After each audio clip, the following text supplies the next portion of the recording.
Nah, dari judul tersebut, kita ambil salah satu teori dari bukunya Edward Said yang berjudul Perang Intelektual. Kita selalu mempertanyakan banyak hal, salah satunya apakah seorang intelektual itu hanya seorang yang selalu tunduk dan patuh pada sistem, atau justru mereka yang selalu menentang terhadap status quo.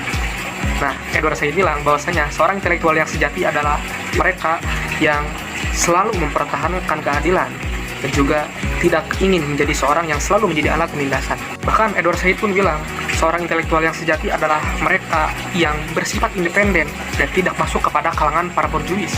Yang mana di zaman sekarang ini, para intelektual itu sering kali dijadikan sebagai alat untuk penindasan kepada siswa-siswa. Yang mana siswa di kelas itu hanya dijadikan sebagai sebuah celengan yang dianggap kosong, sementara para intelektual atau para guru di sana menyajikan materi dan juga memberikannya kepada para siswa ini.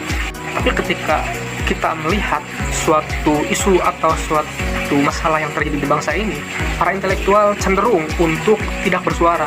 Mereka cenderung untuk diam dan juga hanya mengikuti arus. Nah, kita bisa berkaca di Indonesia sendiri, banyak sekali para intelektual yang hari ini cenderung mereka mempertahankan posisi mereka tanpa mereka berani untuk menyuarakan pendapat atau menyuarakan kegelisahan-kegelisahan yang terjadi di kalangan masyarakat. Mereka lebih menyesuaikan diri terhadap kebijakan-kebijakan yang dilayangkan oleh pemerintah tanpa adanya perdebatan di dalamnya dan juga tanpa ada sikap kritis untuk memahami kebijakan tersebut. Apakah itu bisa disebut seorang intelektual? Sementara Julian Benda, seorang tokoh dari Prancis, bilang bahwasanya intelektual sejati adalah mereka yang tidak hanya berpikir kritis, tapi mereka yang mampu untuk menyuarakan suatu bentuk ketidakadilan. Nah, Julian Benda bilang bahwasanya ketika ada akademisi atau intelektual yang tidak sejalan dengan hal tersebut, maka dia disebut sebagai pembangkang intelektual.